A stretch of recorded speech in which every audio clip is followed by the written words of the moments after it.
then you get ready for yours. Now, in advance, I've told them that I'm going to ask you the, I suppose you'd call them the Jeopardy type questions about your life and so on. And then I've insisted that they ask the deeper type of questions about the nature of it and Sure. how it came to be and so on. So we can start off with a few of these that man has prepared for me.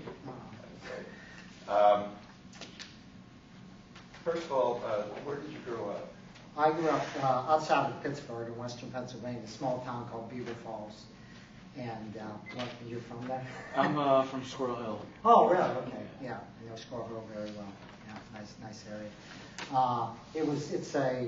Well, when I was growing up, you were a lot younger than me. It was a hardcore steel industry area. It's no longer that now, the last 20 or 30 years. Yeah, when did you move to California? In 1980.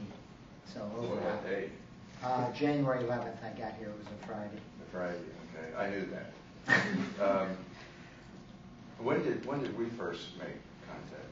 We met on June 28th, 2008, a Saturday at the Panera Bread, I believe. And I had contacted Nan, and because I had heard about this study that was being done.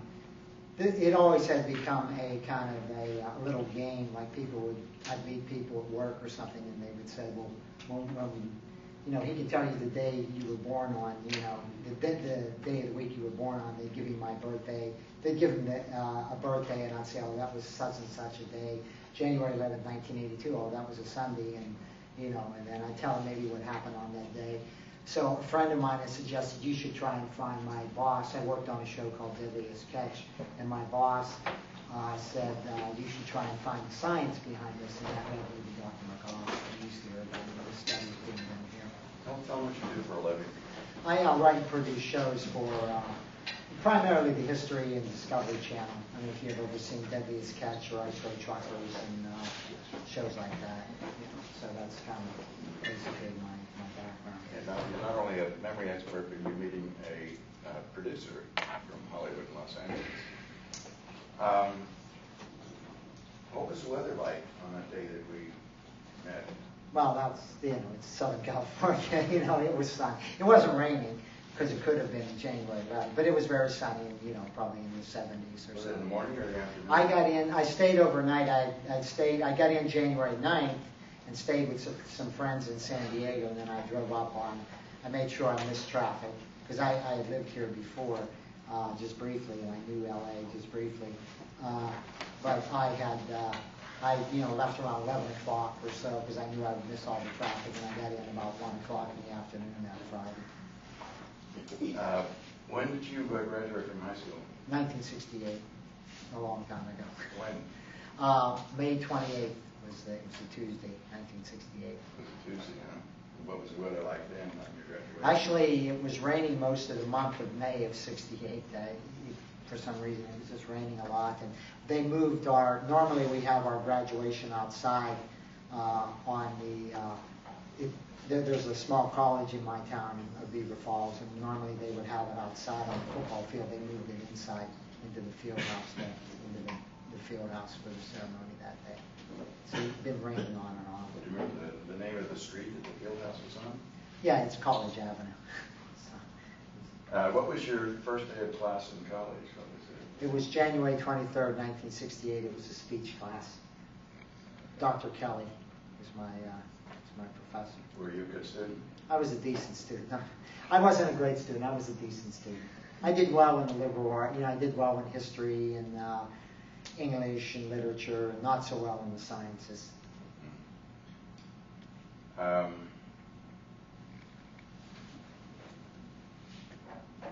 Suppose I give you a date, and I'm going to ask you how you think about it. What comes to mind when I give you a date? So I say October 3rd, 1993. October 3rd, 93 was a Sunday, and I went to, I'm a big Pittsburgh Steelers fan. And We're going to get to that. Yeah, and they weren't playing that day. It was a bye. And so I had taken a friend of mine out to to lunch because she had gotten me one of my first production jobs on a news magazine, and I always told her I would take her out to lunch for helping me get that job. So I got the job in May. I took her out to, which is a real ritzy, real nice kind of Hollywood type. It's in Beverly Hills, adjacent, called the Ivy. And we saw Sharon Stone and Tom Selleck there. You know, so. How do you think about it now? That is when I ask you a question like that. What goes through your mind? Well, normally, and I think this is the way with the other H-Sammers, so to speak, the people like us, is we usually see a calendar, and it's kind of like, you know, when you enter a URL address in the bar, and a lot of times when you'll enter a URL, if it's the same address, all the other, like if you enter, say, UC Irvine, maybe all the UCs that you ever entered will come up right away. Well, for me, it's like that. When you say October 3rd, so I immediately start scanning through my mind all the October 3rds that I remember. Then you said 93, or you said 1990. Then it comes down to just that decade. Then when you said 93, then I focused in, and I see the calendar. I saw October 3rd, and then it's kind of like a mouse in a maze, and it like goes to, oh, that was a Sunday, and that's what I did. That's all that matters. Well, obviously, it takes a lot quick. It's a lot quicker than that. It's about 3 seconds for that to happen. No? Probably 3 to 5 seconds. Yeah.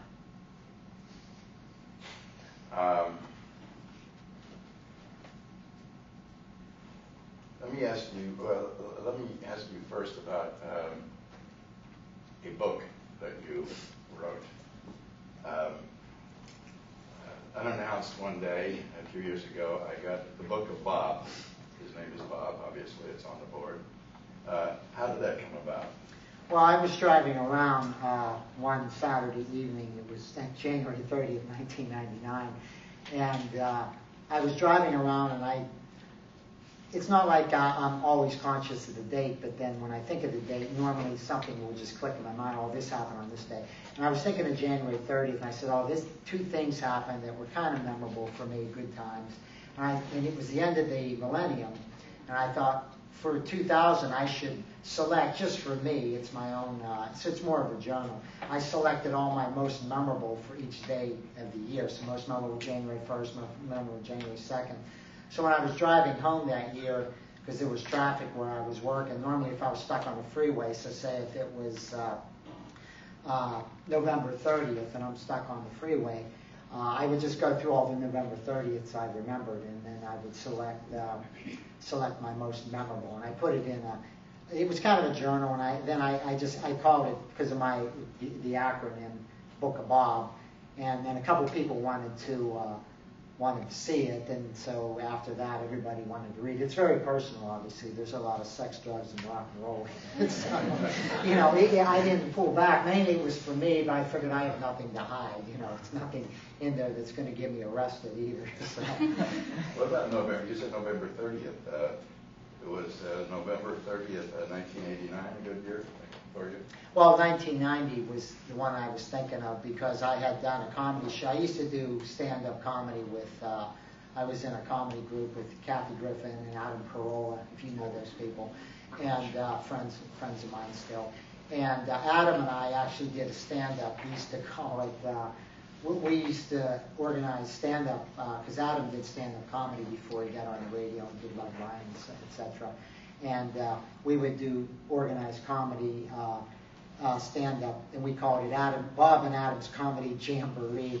And we had done one up in Hollywood and it was a real good show for both of us. That was in 1990. Right. What about 89? 89, I was working at a college, Pacific State University, as an admissions officer, and nothing too special. I think I ate a Pizza Hut that day, but nothing too special about it. Well, let's talk about that for a minute, because when we talk about days, there has to be something that would stand out, because a lot of days are like every other day, exactly. Right?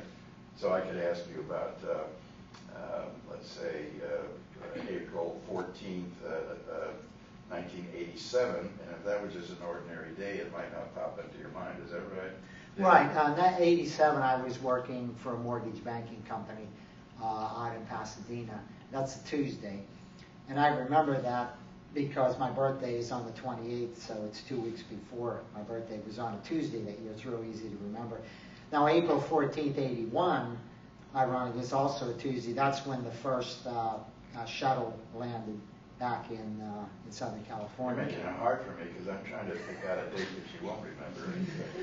Well, there's some of them that I wouldn't, so. Okay, let's go through some of this. When did Hurricane Katrina strike on the land? That was August 29th, Monday, 2005. How many of you knew that?